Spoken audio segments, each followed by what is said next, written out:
surferi. Predstavte si krásny slnečný deň. Fúka príjemný vietor, tebe uskli bermúdy, bereš dosku a vyrážaš na more. Ale pozor, pri mori sú úplne iné podmienky ako u nás na Kupku. Telo si musí zvyknúť, že voda je slaná ako slzy tvoje ex. Celý deň vypeká slnko a ty sa nemáš pred ním kam schovať. Tuto Lenny je už 3 dní vystavený podmienkam slanej vody a morského slnka. Koľko si tu dní, Lenny? 3. Ale ak vypeká slnko, voda sa odparuje a salinita zvyšuje. Chlapi, zvyšujeme salinitu. No, slanosť, ne?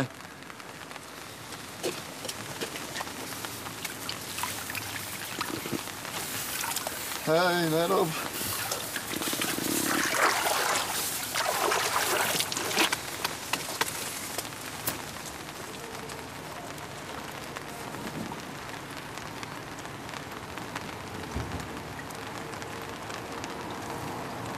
Počasie je nestabilný jav.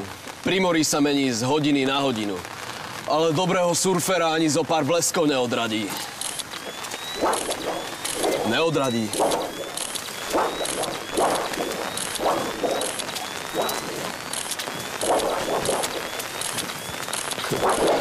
A nedá mi nespomenúť hektolitre vody, s ktorými sa surfer musí skamarátiť. 3 dní.